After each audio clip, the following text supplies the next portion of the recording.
नमस्कार, मैं सुधांशु। और आज जो है हमने अपने पिछले वीडियो में डिस्कस किया था कि किस तरह से बिगिनर्स जो अभी अभी प्रिपरेशन तैयार कर रहे हैं वो एनसीईआरटी को पढ़ें।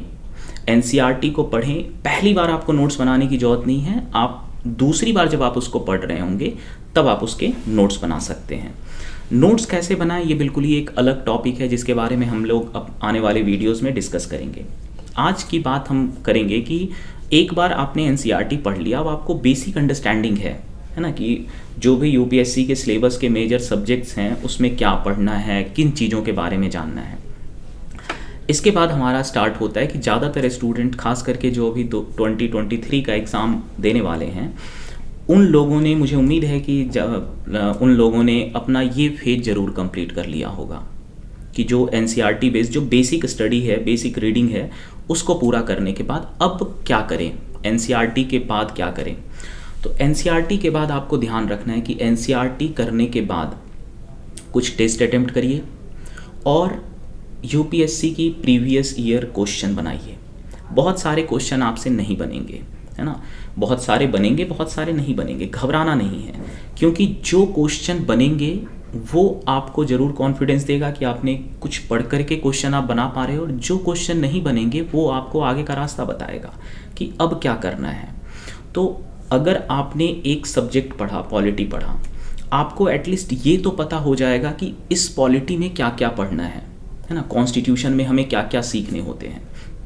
जब आप अपने सेकेंड फेज में हो, जो कि 23 में एग्ज़ाम देने वाले लोग अभी होंगे, उन्हें हर टॉपिक का, जितने भी टॉपिक आपने पढ़ा बुक्स में से, हर चैप्टर में से, हर टॉपिक के बारे में आपको करंट न्यूज़ जो भी पिछले साल, एक साल में हुए हैं उससे रिलेटेड, आपको उसके नोट्स बनाने हैं। जो हमारी तैयारी का सेकेंड फेज होता है वो बहुत ही उसमें एग्रेसिव और बहुत अच्छे तरीके से हमें नोट्स बनाने होते हैं। ये नोट्स बनाने के लिए आप एनसीईआरटी प्लस कुछ स्टैंडर्ड बुक्स जो भी हैं हर सब्जेक्ट्स के लिए, और साथ ही साथ जो आपके न्यूज़पेपर हैं उसको आप यूज़ करेंगे। और जब आपके पास जितने भी टॉपिक्स हैं, फॉर एग्जांपल मैं पॉलिटी की बात करता हूँ।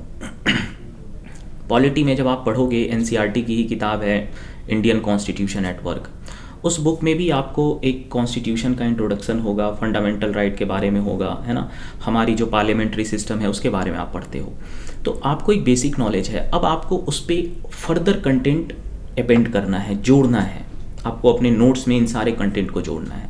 तो उसके कई सारे तरीके हैं। अगर आप फिजिकल न्यूज़पेपर पढ़ रहे हो तो आपको न्यूज़ की कटिंग या न्यूज़ के टॉपिक वाइज नोट्स आपको थोड़े बहुत बनाने शुरू कर देने होंगे, या फिर अगर आप ऑनलाइन वर्जन पढ़ रहे हो, है ना, ई पेपर पढ़ रहे हो, तो आप ऐसे टॉपिक्स को गूगल पे सर्च कर सकते हैं और उन टॉपिक में जो भी अच्छे रिसोर्स हैं, जैसे इंडियन एक्सप्रेस के न्यूज़ जो आर्टिकल्स आते हैं जो उस टॉपिक से रिलेटेड हैं, फॉर एग्जांपल आप पार्लियामेंट्री सिस्टम के बारे में आपको नोट्स बनाने हैं, तो उससे रिलेटेड जो भी न्यूज़ हैं उसको पढ़िए। थोड़ा सा शुरुआत में आपको कठिन लग सकता है, लेकिन धीरे धीरे आप बहुत कंफर्टेबल हो जाएंगे जब आप एक सब टॉपिक के बारे में ऐसे बहुत ही कॉम्प्रिहेंसिव नोट बना पाओगे अपने बेसिक बुक को यूज़ करके, और साथ ही साथ जो अच्छे सोर्स के न्यूज़ हैं उनको यूज़ करके।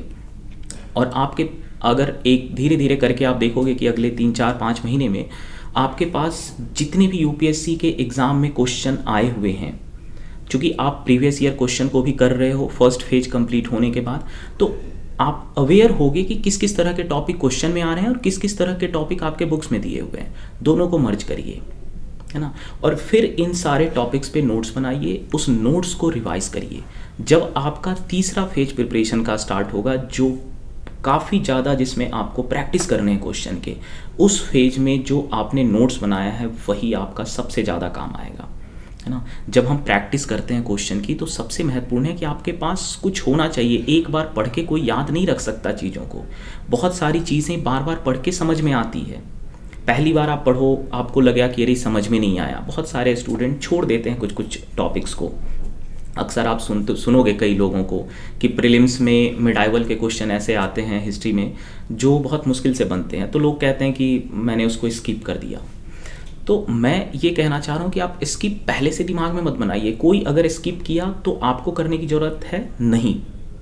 आप पहले जब आप एनसीईआरटी पूरा पढ़ लो, फिर आप प्रीवियस ईयर क्वेश्चन देखोगे, तो आप एनालिसिस करोगे। उस समय आपको मेंटर्स की ज़रूरत है जो आपको बता पाए कि आपको प्रायोरिटी किन किन सब्जेक्ट्स को देना है। सिलेबस बहुत बड़ा है, लेकिन उसको अगर सही तरीके से प्लानिंग करके किया जाए तो मुझे लगता है कि हम बहुत अच्छे से उसको और कम समय में कर सकते हैं। तो जब आप टेस्ट दे रहे हो तब आपको पता चलेगा कि किन किन सब्जेक्ट में आप अच्छा परफॉर्म कर रहे हो, किन किन चीज़ों को आपको सही करने की ज़रूरत है। उस समय आप अपना एक प्रायोरिटी बना सकते हो सब्जेक्ट्स का कि चलो पहले ये सब्जेक्ट्स मैं पहले करूँगा, फिर अगर मुझे टाइम बचता है तो मैं इसे बार बार रिवाइज़ करूँगा। बट किसी भी चीज़ को बिल्कुल नहीं छोड़ना है। एनसीईआरटी से तो आपको हर टॉपिक पढ़नी चाहिए एक बार, भले ही वो थ्योरेटिकल पोर्शन क्यों ना हो, है ना, आपको ज़रूर पढ़ने चाहिए। तो फिर अगर इसमें आप आगे देखो कि एक बार आपने नोट्स बना लिया, आपको उन सारे टॉपिक्स को अब आप जो है एक एक करके कर रहे हो, यहाँ पे आपका जो क्वेश्चन जब आप अटेम्प्ट करोगे, फिर से एनसीईआरटी के बाद आपने किया, फिर आप एक एक टॉपिक के नोट्स बनाए, इंक्लूडिंग करंट अफेयर्स से आप उसको पढ़ रहे हो। कुछ गवर्नमेंट की अच्छी वेबसाइट्स हैं जिस पे जैसे PIB है, उस पर भी आपको बहुत सारे इन्फॉर्मेशन मिलेंगे। पर आपको डे बाय डे फॉलो करने की ज़रूरत नहीं है इन वेबसाइट्स को, आप टॉपिक वाइज फॉलो करिए, है ना। गूगल पे सर्च करिए। अगर आप में से कई सारे लोग ने गूगल पे एक एडवांस सर्च का भी ऑप्शन होता है जिसमें हम एग्जैक्टली सर्च कर सकते हैं कि पिछले 2 साल में इस टॉपिक से रिलेटेड क्या क्या ऐसी चीज़ें आई हैं जो PIB पे दिया गया है ना। तो एक बार आप अपना नोट्स कॉम्प्रिहेंसिव बना लोगे, 80% अगर टॉपिक के आपने नोट्स बना लिया, फिर आपका काम बहुत ही आसान हो जाएगा। और एक बार जब आप देखोगे कि अभी जो प्रिपरेशन का फेज है, जो लोग 23 के लिए पढ़ रहे हैं वो अपने इसी फेज में हैं, वो यही नोट्स बना रहे हैं। वो जो लोग सेकेंड अटेम्प्ट है जिनका या थर्ड अटेम्प्ट है, वो लोग मेंस के भी क्वेश्चन को प्रैक्टिस कर रहे हैं। और UPSC की एग्ज़ाम मई जून में अभी लगभग 5 महीने का टाइम है हमारे पास। मोस्ट प्रोबेबली जनवरी के लास्ट या फरवरी के स्टार्टिंग से ये सारे लोग जो अभी अपने अलग अलग फेज में हैं, वो प्रीलिम्स स्पेसिफिक तैयारी करने को स्टार्ट करेंगे जनवरी के लास्ट या फरवरी के स्टार्टिंग में, डिपेंडिंग ऑन, हो सकता है अगर किसी का प्रीलिम्स बहुत अच्छा हो तो वो थोड़ा लेट से भी शुरू करे। बट प्रीलिम्स के क्वेश्चंस और प्रीलिम्स का जो टफनेस है उसको देखते हुए मैं भी यही सजेस्ट करूँगा कि कम से कम आप 3-4 महीने का टाइम दें प्रीलिम्स को ही, जब आपके पास वो नोट्स बन गया हो और आप सिर्फ क्वेश्चन को प्रैक्टिस कर रहे हो। ठीक है। एक इसमें और एक सवाल है कि अगर अभी तक आपके नोट्स नहीं बन पाए हैं बहुत सारे, तो आपको क्या करना चाहिए। इसके बारे में भी एक बिल्कुल अलग विषय है जिसके बारे में हम लोग अपनी अगली वीडियोस में बात करेंगे। और साथ ही अगर जितनी चीज़ों को आज हमने बात किया, किसी भी स्टूडेंट को, किसी भी तैयारी करने वाले को अगर कोई स्पेसिफिक सा डाउट है कि उनको इस सब्जेक्ट में ये चीज़ प्रॉब्लम हो रहा है या कोई एक पर्टिकुलर सब्जेक्ट का नोट्स नहीं बना पा रहे हैं, तो आप हमसे ज़रूर कांटेक्ट करें, आप हमारे पास आएँ, हम आपकी मदद करेंगे इसमें। हमारे जो सब्जेक्ट एक्सपर्ट हैं वो आपको बताएंगे कि किस तरह से इन सारे सब्जेक्ट्स का आप नोट्स बना सकते हैं या कैसे उसमें आप उसको फर्दर आप समझ सकते हैं। तो आज के सेशन में इतना ही रखते हैं और मुझे उम्मीद है कि आपको ये वीडियो अच्छा लगा होगा। आप इस वीडियो को ज़रूर उन लोगों तक भी पहुंचाएं जिन्हें इस तरह की चीज़ की ज़रूरत है। और इसी के साथ आप हमारे चैनल को सब्सक्राइब भी करें ताकि आप और भी आपको ऐसे वीडियो मिलते रहें। धन्यवाद।